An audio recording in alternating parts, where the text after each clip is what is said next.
Assalamualaikum warahmatullahi wabarakatuh. Selamat datang di podcast Rumah Sakit Islam Aminah Blitar. Saya Dr. Rafiq Sawafi, spesialis neurologi selaku host pada podcast kali ini. Hari ini kita akan berbincang santai mengenai suatu penyakit yang mungkin menjadi momok dan mungkin ditakuti oleh beberapa orang di Indonesia, khususnya di Kota Blitar dan sekitarnya, yaitu adalah demam berdarah denggi. Ya, hari ini kita akan membahas sedikit tentang demam berdarah denggi, bagaimana tentang demam berdarah itu, kemudian bagaimana gejalanya, penanganannya dan seperti apa, dan apakah nanti bisa dirawat di rumah sakit dan sebagainya. Hari ini kita akan berbincang santai dengan seorang dokter umum yang ada di Rumah Sakit Islam Aminah Blitar, yaitu adalah Dr. Miftahul Ghifari. Mungkin langsung kita sapa saja beliaunya.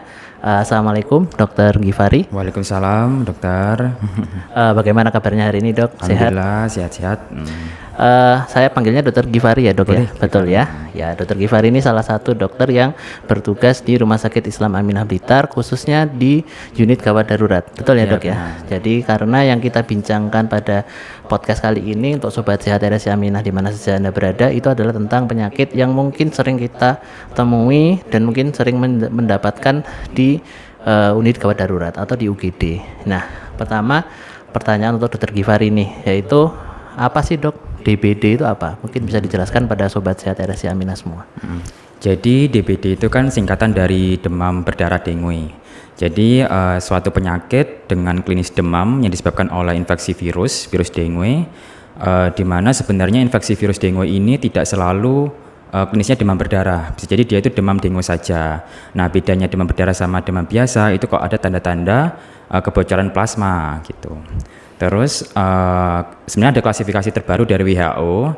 Untuk saat ini itu ada 3 ya, dengue tanpa warning sign atau tanda-tanda bahaya.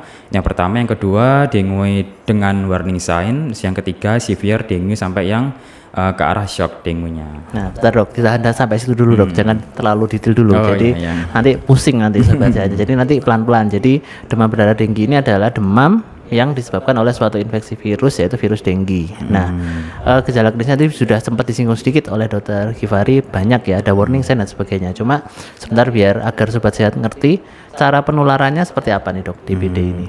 Jadi cara penularannya itu dia kan infeksinya virus ya, virus dengue, di mana dia itu dibawa oleh nyamuk. Nyamuknya itu lebih spesifiknya nyamuk Aedes aegypti, khususnya yang betina ya, karena nyamuk betina bisa menghisap darah manusia.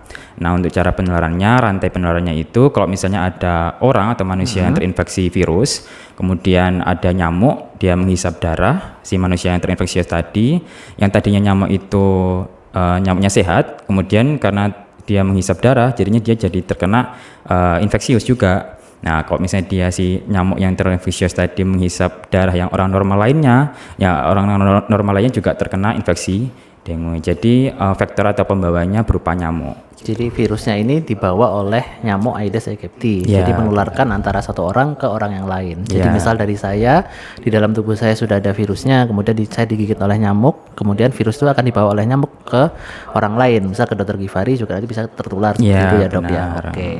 Nah, terus gejala-gejala dari DBD ini apa nih, Dok? Nanti mungkin sedikit tadi sudah disinggung ya. Jadi gejala dari DBD ini apa? Jadi biar orang-orang ngerti, ini para sobat sehat ini mengerti gimana gejala-gejala dari DBD itu sendiri.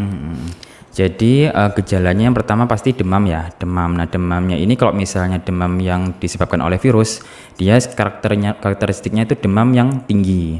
Jadi hari pertama demam itu langsung tinggi, kemudian terus menerus, kadang dikasih obat juga turun kemudian naik lagi. Nah, selain demam itu ada keluhan lainnya seperti ada pusing, ada nyeri di bagian belakang mata, terus ada nyeri perut, ada mual muntah yang sampai persisten gitu. Terus sampai kadang ada pembengkakan organ hepar seperti itu. Oke. Nah, tadi gejala-gejala tadi itu kan ada banyak tuh ya, Dok ya.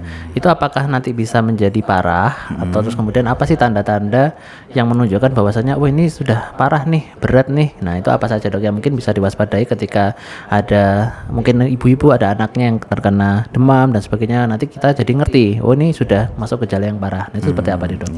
Kalau misalnya parah itu sebenarnya ada tanda-tanda bahaya ya atau warning sign. Warning sign tadi itu ya, Dok, Jadi ada beberapa warning sign. Jadi seperti yang pertama, kalau misalnya dia itu muntahnya sudah persisten, muntah yang beberapa kali dalam waktu 12 jam tanpa disertai adanya intake oral yang masuk atau cairan yang masuk. Terus yang kedua, adanya nyeri perut yang hebat sampai mengganggu aktivitas. Jadi tidak hanya nyeri perut saja, tapi nyeri perutnya sampai ambang nilai nyerinya itu sampai yang 8, 9, 10 seperti itu. Kemudian ada tanda-tanda kebocoran plasma seperti perutnya membesar atau tanda-tanda kebocoran di bagian perutnya. Kemudian dari lab juga ada peningkatan atau kenaikan hematokrit. Terus juga ada tanda-tanda perdarahan seperti ada mimisan, terus juga ada gusi berdarah, bintik-bintik merah dan seperti itu. Oke, jadi cukup banyak ya. Jadi tadi ada muntah secara terus-menerus tanpa henti, kemudian diiringi juga dengan makannya yang sulit atau makan minumnya sulit ya, Dok ya. Kemudian ada nyeri perut yang sangat hebat, kemudian ada tanda-tanda kebocoran plasma atau kebocoran cairan, misal perutnya membesar, sesak nafas bisa ya, Dok ya.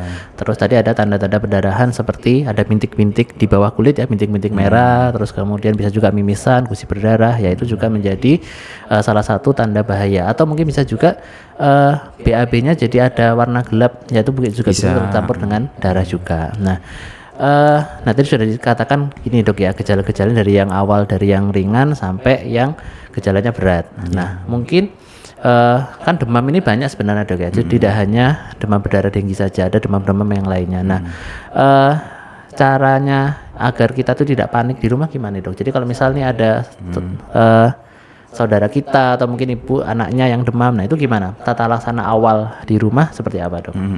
Jadi kalau misalnya ini lebih ke tata laksana berarti ya. Iya, kalau misalnya tata laksana yang pertama demam, pertama dari keluarga jangan panik ya. Kalau misalnya demam itu kan sebenarnya respon tubuh mengatasi infeksi. Jadi demam itu termasuk kompensasi tubuh. Nah untuk demamnya itu harus dikasih obat demam sesuai dosis. Kalau misalnya anak ya sesuai dosisnya. Nah habis itu kalau misalnya dia itu hangat, bisa juga dikompres dengan air yang biasa saja di lipatan-lipatan badan seperti di ketiak, itu dikompres biar menurunkan suhu. Nah habis itu kalau misalnya tidak ada perbaikan selama 3 hari ataupun 3 hari juga demamnya turun, itu juga tetap harus dilabkan. Soalnya kalau misalnya nanti demamnya waktu hari ketiga itu turun, takutnya lebih ke arah fase kritis. Jadi hari ketiga demam itu harus dilabkan supaya tahu ini kira-kira ke arah demam berdarah atau bukan. Yang jelas, yang pasti keluarga jangan panik terlebih dahulu. Pokoknya makan minum harus bisa masuk dulu. Oke, jadi nggak boleh panik. Yang pertama, yang kemudian bisa lakukan kompres ya pada tubuhnya untuk menurunkan demamnya. Dan nggak boleh panik, kenapa? Karena demam itu sendiri juga sebenarnya adalah mekanisme tubuh untuk mengatur tadi ya, Dok ya, untuk mengatasi dan melawan dari infeksi virusnya itu sendiri. Terus kemudian tadi juga bisa diberikan obat demam yang mungkin bisa juga beli bebas ya, Dok ya, di toko obat atau di apotek. Kemudian juga bisa tadi intake makan dan minumnya juga harus tercukupi, karena dengan demam itu pasti banyak cairan yang dia hilang ya, karena proses demam itu sendiri untuk makan minumnya juga harus banyak seperti itu ya, Dok ya. Nah cuma juga harus diwaspadai tadi tanda-tanda bahayanya nanti sudah kita sebutkan ya, antara tadi nyeri perut dan sebagainya tadi itu ya. Nah kemudian, Dok, apakah kalau misal ada demam, kemudian tadi sudah gejala-gejala yang disebutkan tadi sudah ada nih, misal itu apakah di Rumah Sakit Islam Aminah Blitar ini bisa nih rawat inap nih menggunakan BPJS untuk kasus demam berdarah denggi ini? Nah kalau misalnya di IGD itu ada kriteria-kriteria yang bisa dipakai BPJS. Seperti kalau dari hasil lab itu trombositnya di bawah 100. Jadi mengartikan dia itu benar-benar ada tanda-tanda kebocoran plasma atau peningkatan hematokrit. Untuk secara klinisnya harus benar-benar yang tanda-tanda ke arah shock. Misalnya kayak ujung-ujung jari lebih yang normalnya kan hangat ya, ini lebih dingin. Kemudian kalau misal kita cek di bagian jarinya itu kembali merahnya itu lambat. Nah terus juga ada tanda-tanda dehidrasi karena intake-nya yang kurang.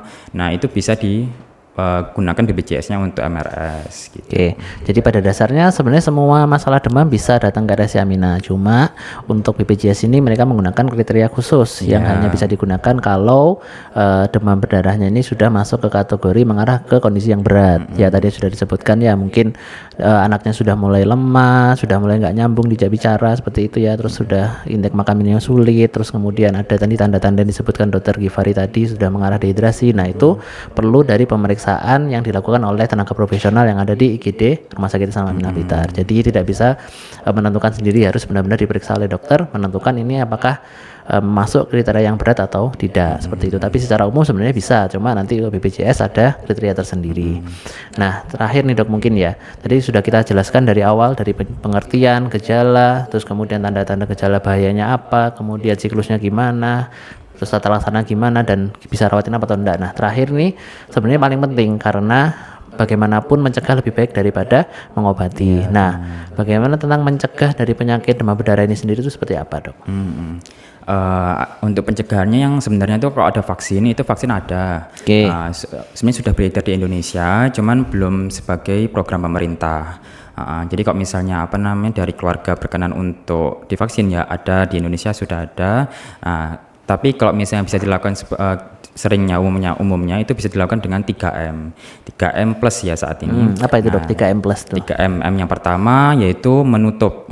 Jadi kalau misalnya ada genangan-genangan air seperti kayak misalnya kaleng-kaleng bekas, terus ada wadah-wadah di tempat sekitar rumah, itu bisa ditutup. Nah, yang kedua bisa dikuras. Dikuras di sini misalnya kayak drum atau tong yang isinya air yang tidak perlu itu bisa dikuras. Nah, biasanya ngurasnya itu harus kurang dari 7 hari. Soalnya kan kalau daur hidup siklus hidupnya nyamuk itu kan 7-10 hari dari telur menjadi ke nyamuk dewasa. Kalau misalnya dia itu lebih dari 10 hari ngurasnya, bisa jadi nyamuknya sudah keburu jadi nyamuk dewasa. Jadi ada waktu untuk ngurasnya. Habis itu yang ketiga, 3M yang ketiga yaitu mendaur ulang. Jadi kayak misalnya kaleng-kaleng, wadah-wadah yang kurang diperlukan itu bisa didaur ulang supaya tidak menjadi wadah tempat nyamuk berkembang biak. Kemudian ada plusnya ini, ada plusnya yang pertama kalau misalnya tidur bisa menggunakan kelambu. Terus yang kedua bisa menggunakan repelan atau lotion yang untuk lotion anti nyamuk. Kemudian hindari atau meminimalisir gantungan-gantungan baju karena gantungan baju kan tempat sarangnya nyamuk. Kemudian bisa menanam tumbuhan-tumbuhan yang anti nyamuk, dan kalau misalnya ada kolam, ada genangan air bisa dimasukkan ikan yang supaya dia itu memakan jentik-jentik atau larva nyamuk. Ya, jadi karena tadi itu penyakit ini itu disebarkan oleh nyamuk, maka kita juga harus memberantas tempat-tempat hidupnya nyamuk tadi itu ya. Jadi tadi karena nyamuknya ini karena seringnya hidupnya di air yang bersih ya, betul ya Dok ya. Jadi makanya tadi bak kamar mandi itu harus ditutup. Terus kemudian kalau sudah lebih dari 7 hari kalau bisa dikuras supaya tidak muncul jentik-jentik ataupun muncul nyamuk di situ. Terus kemudian juga mendaur ulang atau mengubur jadi bahan-bahan yang tidak digunakan ya, untuk menghindari dari genangan-genangan air. Dan plusnya banyak tadi ya, menggunakan kelambu, lotion anti nyamuk, kemudian juga bisa menggunakan apa tadi itu ya Dok ya, tanaman atau juga ikan supaya jadi nyamuk tadi tidak tumbuh. Jadi semua hal bisa dilakukan supaya tidak ada nyamuk Aedes aegypti yang membawa virus dengue.